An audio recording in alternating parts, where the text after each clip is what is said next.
आपके मुंह में स्वेलिंग हो, आपके मसूड़े या गम्स में स्वेलिंग हो, आपके दांत के पास स्वेलिंग हो, उसकी वजह से आपको दर्द हो रहा हो, और इसके ट्रीटमेंट या इलाज के लिए आपको अच्छे डॉक्टर की तलाश हो, अच्छे क्लिनिक की तलाश हो कि अच्छे डॉक्टर से ट्रीटमेंट करवाना है, अच्छे डेंटल क्लिनिक में जाकर ट्रीटमेंट करवाना है, तो आप सर्च कैसे करोगे? आज हम इस टॉपिक पे बात करेंगे। तो आज मैं जो बताऊंगा कुछ पॉइंट आप याद रखना, और अगर आप इसको फॉलो करोगे तो संभवतः आपका जो ट्रीटमेंट होगा अच्छी क्लिनिक में होगा, अच्छे डॉक्टर से होगा। तो चलिए हम शुरुआत करते हैं। सबसे पहले आपको पता होना चाहिए कि आपके मुंह में, दांत में के पास या मसूड़े में स्वेलिंग क्यों होती है, क्या फैक्टर है, क्या रीजन है। सबसे पहले तो आपको ये पता होना चाहिए। तो जैसे आपके मुंह में स्वेलिंग है, मसूड़े में स्वेलिंग है, दांत के पास स्वेलिंग है, तो इसकी बहुत सारी वजह है। जैसे कि आपका मुंह गंदा है, सबसे प्राइमरी जो फैक्टर है नंबर 1 वो है कि गंदगी। अगर आपका मुंह गंदा है तो गंदगी तो हर एक बीमारी का जड़ होता है, तो उससे भी आपके मुंह में स्वेलिंग हो सकती है, दांत के पास स्वेलिंग हो सकती है, मसूड़े में स्वेलिंग हो सकती है। दूसरा, आपका डाइट ठीक नहीं हो, जैसे आप खाने में ज़्यादा चीनी खाते हो तो क्या होगा, ज़्यादा चीनी या ज़्यादा शुगर खाओगे तो उससे आपकी कैविटी होगी, कैविटी होगी, दांतों में इन्फेक्शन होगा, और उस इन्फेक्शन की वजह से भी आपको स्वेलिंग हो सकती है। या फिर अगर आपका डाइट ठीक नहीं है, आपके मुंह में गंदगी है, तो उसकी वजह से आपके मसूड़े में इन्फेक्शन हो सकता है, और जब मसूड़े में इन्फेक्शन होगा तो उसकी वजह से भी आपको स्वेलिंग हो सकती है। तो कहेंगे सर कैसे पता चलेगा कि मसूड़े में इन्फेक्शन क्या होता है?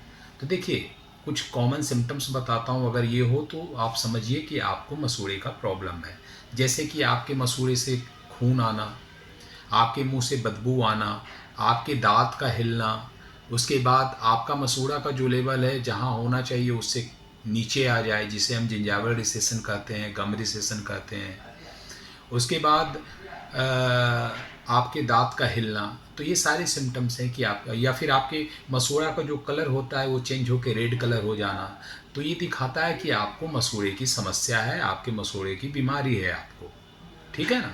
तो अगर ये सारे सिम्टम्स है तो आपको पता चल सकता है कि आपको मसूड़े की समस्या है। या फिर खाना का फंसना, ये भी दिखाता है खाना का फंसना कि आपका पॉकेट बन गया, जिसे हम मेडिकल टर्म में पेरोडोंटल पॉकेट कहते हैं। अगर खाना फंस रहा है तो पॉकेट बन जाता है, अगर पॉकेट बना हो तो ये दिखाता है कि आपके मसूड़े में इन्फेक्शन है। अगर खाना फंस रहा हो तो ये दिखाता है कि आपके मसूड़े में इन्फेक्शन है। खाना अगर कैविटी हो रही है, दांतों में सड़न हो रही है, तो भी फंसता है, क्योंकि टूथ स्ट्रक्चर का लॉस होगा तो खाना तो फंसेगा ही फंसेगा। तो अगर खाना फंस रहा है तो वो क्या दिखा रहा है आपके मुंह में, या तो कैविटी हो सकती है, दांतों में सड़न हो सकती है, या आपका मसूड़ा खराब हो सकता है, मसूड़े में पॉकेट बन सकता है, जिसे हम पेरोडोंटल पॉकेट कहते हैं। तो ये भी एक इम्पॉर्टेंट साइन एंड सिम्टम्स है। ठीक उसी प्रकार जैसे मसूड़े में जब अर्ली, जैसे आपका मसूड़े का कलर चेंज हो रहा है, जैसे रेड कलर का हो गया है, तो ये अर्ली इंडिकेशन है कि आपके मसूड़े में इन्फेक्शन शुरू हो गया है, तो इसे हम जिंजाइवाइटिस कहते हैं। समझ गए? लेकिन अगर आपने इस पर ध्यान नहीं दिया, ये बढ़ता जाएगा तो क्या होगा, बोन लॉस होगा, दांत हिलना शुरू हो जाएगा, आपका जो मसूड़े का लेवल है नीचे आ जाएगा, जिसे जिंजाइवल रिसेशन या गम रिसेशन कहते हैं। तो ये दिखाता है कि ये आपका जो मसूड़े की प्रॉब्लम है, गम्स का प्रॉब्लम है, वो एडवांस स्टेज में पहुंच चुकी है, जिसे पेरोडोंटाइटिस कहते हैं। ठीक उसी प्रकार अगर आप इस स्टेज पे भी ट्रीटमेंट नहीं करवाओगे तो एडवांस स्टेज चला जाता है, जिसे हम ट्रेंच माउथ कहते हैं। ठीक है? तो ये सारे गम्स प्रॉब्लम है। अब फिर और क्या वजह है, मसूड़ा हो गया, अगर दांत में सड़न है तो उस वजह से भी आपको स्वेलिंग हो सकती है। डेंटल कैविटी है आपके दांत में, तो उस वजह से भी आपको स्वेलिंग हो सकती है मुंह में। अब फिर हम आते हैं कि और क्या वजह है। तो जैसे कि आपका दांत टूट गया हो और आपने समय पे इलाज नहीं करवाया, तो इसकी वजह से भी हो सकता है। या आपके दांत में चोट लगी हो और दांत का कलर चेंज हो गया हो, फिर भी आपने ट्रीटमेंट नहीं करवाया, तो ये भी आपके मुंह में स्वेलिंग क्रिएट कर सकता है, स्वेलिंग लीड कर सकता है। दांत में चोट लगे और दांत का कलर चेंज हो जाए तो इमीडिएट ट्रीटमेंट करवाना चाहिए। अगर आपने नहीं करवाया तो ये भी इसकी वजह से स्वेलिंग हो सकता है। फिर दांत का जो स्ट्रक्चर होता है, रूट जड़ जो बोन में होता है, अगर वो टूट गया हो तो उसकी वजह से भी आपके मसूड़े में स्वेलिंग हो सकता है, ये भी एक फैक्टर है। दांत का वो स्ट्रक्चर जो मुंह में दिखता है उसे हम क्राउन कहते हैं, जो बोन में दिखता है उसे रूट कहते हैं। तो क्राउन अगर टूट गया हो चोट लगने की वजह से तो स्वेलिंग हो सकती है। फिर रूट टूट गया हो तो स्वेलिंग हो सकती है। फिर उसके बाद आपका बहुत सारा और भी रीजन है, जैसे मुंह में वायरल या बैक्टीरियल इन्फेक्शन हो गया हो, जिसे जिंजाइगो स्टोमेटाइटिस कहते हैं। बैक्टीरियल या वायरल इन्फेक्शन हो वो भी मुंह में, उसकी वजह से स्वेलिंग हो सकते हैं।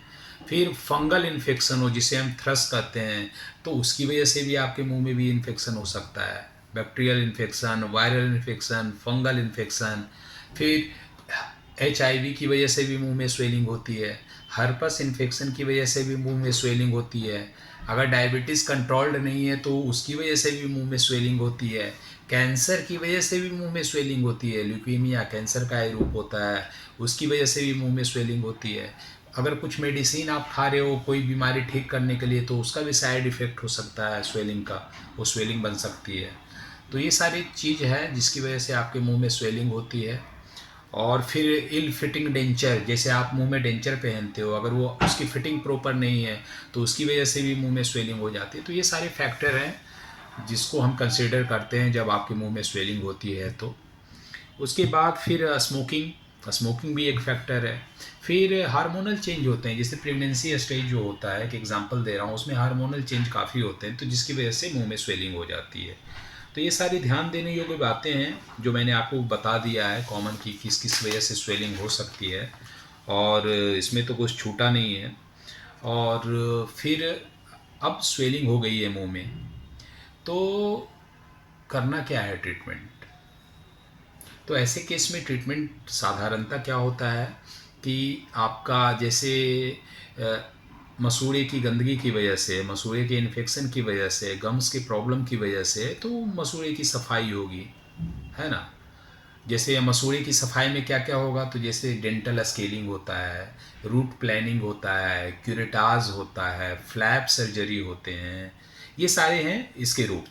क्या क्या मैंने बताया, dental scaling, root planing, curettage, flap surgery, ये सारे जो हैं आपके मसूड़ों के साफ़ करने के अलग अलग टेक्निक है जिससे मसूड़ा साफ़ किया जाता है। फिर अगर मसूड़े में सूजन है तो जिंजाइवेक्टॉमी होता है, वो सर्जरी होता है, उसके थ्रू वहाँ किया हटाया जा सकता है। या फिर इंसीजन और ड्रेनेज भी किया जाता है, या जिंजाइवोप्लास्टी किया जाता है, बोन सर्जरी की जाती है। तो ये सारे कॉमन मसूड़े के जो ट्रीटमेंट होते हैं मैंने बताया है ना, कर किया जा सकता है। अगर दांतों में प्रॉब्लम हो आपके स्वेलिंग की वजह से तो ऐसे केस में दांत में रूट कैनाल ट्रीटमेंट किया जाता है, फिर उसमें कैप लगाया जाता है। लेकिन अगर दांत में स्ट्रक्चर ना बचे, मुंह में क्या दिखना चाहिए, दांत का वो पार्ट जिसे हम क्राउन कहते हैं वो मुंह में दिखना चाहिए, और रूट तो बोन में होता है वो दिखेगा नहीं, है ना। तो जो क्राउन है अगर वो स्ट्रक्चर बचा ही नहीं हो, उस मान के चलिए कि जो लेवल है मसूड़े का ऑलमोस्ट उस लेवल पे दांत का स्ट्रक्चर वो क्राउन दिख रहा हो, तो ऐसे केस में उस दांत को निकालना पड़ सकता है, एक्सट्रैक्शन जिसे हम कहते हैं। लेकिन अगर लेस देन 50% स्ट्रक्चर आपका क्राउन बचा हुआ हो और उस दांत के पास स्वेलिंग है तो उसको निकालने की आवश्यकता नहीं है, उसको रूट कैनाल ट्रीटमेंट करके उसके बाद उसमें पोस्ट एंड कोर डाल के उसके ऊपर कैप लगा के उस दांत को बचाया जा सकता है, ठीक है ना। तो ये सारे ट्रीटमेंट ऑप्शन हुए। अब हम आते हैं कि सर ये सारे जो ट्रीटमेंट ऑप्शन है करवाने किन से हैं, और उसके लिए हम डॉक्टर सर्च करें कैसे करें कि ताकि हमारा जो ट्रीटमेंट वो अच्छे डॉक्टर से हो। तो उसके लिए कुछ प्रोसेस है जो मैं बता रहा हूँ एक एक करके। सबसे पहले आप क्या करोगे, गूगल पे जाओगे, ठीक है ना। गूगल पे जाके आप सर्च करोगे MDS डिग्री क्या होती है, MDS डिग्री का फुल फॉर्म क्या होता है, डेंटल स्पेशलाइजेशन क्या होता है, डेंटल स्पेशलाइजेशन कितने प्रकार के होते हैं, कौन से डेंटल स्पेशलिस्ट क्या काम करते हैं। उसके बाद आप सर्च करोगे इंडोडोंटिस्ट क्या होता है, रूट केनाल स्पेशलिस्ट क्या होता है, ओरल मैक्सिलोफेशियल सर्जन क्या होते हैं, पेरियोडोंटिस्ट क्या होते हैं। आप पूछोगे सर इंडोडोंटिस्ट क्यों, तो मैंने क्या बताया कि रूट कैनाल ट्रीटमेंट की आवश्यकता पड़ सकती है, तो उसके लिए एंडोडोंटिस्ट से कंसल्ट करना है। रूट कैनाल स्पेशलिस्ट भी उन्हें कहते हैं। अगर गम सर्जरी की आवश्यकता हो, गम ट्रीटमेंट की आवश्यकता हो, मसूड़े की ट्रीटमेंट की आवश्यकता हो, तो उसके लिए पेरियोडोंटिस्ट से संपर्क करना है।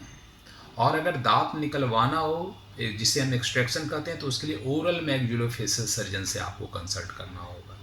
इसलिए मैंने 3 स्पेशलाइजेशन के नाम लिए, क्योंकि जो जो मैंने ट्रीटमेंट बताया है उन केस में आपको रूट कैनाल के लिए एंडोडोंटिस्ट, दांत निकालने के लिए ओरल मैक्सिलोफेशियल सर्जन और मसूड़े के ट्रीटमेंट के लिए पेरियोडोंटिस्ट से संपर्क करना होगा।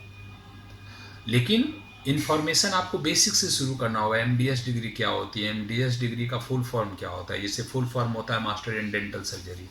12 स्पेशलाइजेशन होते हैं। अगर आप ये उम्मीद रखते हैं कि एक ही डेंटिस्ट सारा काम करेगा, बिल्कुल नहीं। टोटल 12 स्पेशलाइजेशन होते हैं डेंटिस्ट्री में। तो आपको ये भी सर्च करना है गूगल पे जाके कि ये 12 स्पेशलाइजेशन जो है वो कौन कौन से होते हैं, वो क्या काम करते हैं सारे स्पेशलिस्ट। उसके बाद आपको इस बीमारी से रिलेटेड, जब स्वेलिंग हो तो इस बीमारी से रिलेटेड आपको सर्च करना है एंडोडोंटिस्ट क्या होता है, ओरल मैक्सिलोफेशियल सर्जन क्या होते हैं, पेरियोडोंटिस्ट क्या होते हैं। क्योंकि एंडोडोंटिस्ट रूट कैनाल करेंगे, पेरियोडोंटिस्ट आपके मसूड़े से संबंधित बीमारी का इलाज करेंगे और ओरल मैक्सिलोफेशियल सर्जन आपका दांत निकालेंगे। और एंटीबायोटिक अगर डॉक्टर बोले तो लेना है, माउथ वॉश डॉक्टर बोले तो लेना है, खुद से नहीं लेना है। फिर उसको बाद आपको अपनी डाइट सुधारनी होगी। डाइट में जैसे आप बहुत ज़्यादा मीठा खाते हो तो कम करना होगा। फिर उसके बाद आपका हाइजीन, ओरल हाइजीन अच्छा रखना होगा। 2 बार ब्रश करनी होगी। तो ये सारी चीज़ें प्रोटोकॉल फॉलो करना होगा आपको। फ्लॉसिंग करना होगा रेगुलर बेसिस पे। तो ये सारे हैबिट्स हैं। फिर एक और फैक्टर है स्ट्रेस, उसकी वजह से बहुत सारी बीमारियां होती है, सारी बीमारियों का जड़ है। तो कोशिश कीजिए कि स्ट्रेस को ना आने दें। मैं ये तो नहीं कहता कि संभव है स्ट्रेस को हटा देना, लेकिन कोशिश कीजिए कि स्ट्रेस लाइफ में ना के बराबर हो या मैनेज करना सीखें, तो उससे आपकी बहुत सारी मुंह की बीमारियां रुक सकती है। तो ये सारे फैक्टर हैं, ये सारा ट्रीटमेंट प्रोटोकॉल है कि अगर आपको मसूड़े मुंह में स्वेलिंग हो तो क्या वजह है। और जैसे अगर आपको डायबिटीज़ की वजह से स्वेलिंग हो रही है, ल्यूकीमिया कैंसर की वजह से स्वेलिंग हो रही है और प्रेगनेंसी में है, तो फिर आपको जो स्पेशलाइज्ड हैं, जैसे डायबिटीज़ के लिए डायबिटीज़ का ट्रीटमेंट सही से करवाइए।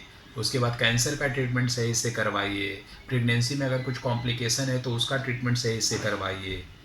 मुंह के ट्रीटमेंट के साथ, ऐसा नहीं कि डायबिटीज़ है तो सिर्फ डायबिटीज़ का करवाएं, मुंह को छोड़ दीजिए, नहीं। मुंह का भी ट्रीटमेंट साथ साथ करवाना है और डायबिटीज़ का भी करवाना है, तब जाके आपका कंप्लीट। जैसे मुंह में स्वेलिंग हो गई है या मुंह में बोन लॉस हो गया है, मुंह में कोई इन्फेक्शन हो गया है, तो अगर उसको ऐसे ही छोड़ दीजिएगा तो ट्रीटमेंट ठीक नहीं होगा। तो आपको डायबिटीज़ के ट्रीटमेंट के साथ साथ मुंह का भी बीमारी का इलाज करवाना है। ठीक उसी प्रकार कैंसर में कैंसर के ट्रीटमेंट के साथ साथ मुंह की भी बीमारी का इलाज आपको करवाना है, तब जाके आपका बीमारी कंप्लीटली ठीक हो पाएगा, क्योर हो पाएगा। तो आज का ये सारा टॉपिक था। अगर कोई डाउट है तो आप हमसे पूछ सकते हैं सोशल मीडिया के माध्यम से, कमेंट बॉक्स में कमेंट करके। मैं आपके डाउट को क्लियर करने का प्रयास करूँगा और अगले वीडियो में फिर कुछ नया टॉपिक लेके आऊँगा। तब तक आप अपने स्वास्थ्य का ध्यान रखें। Take care.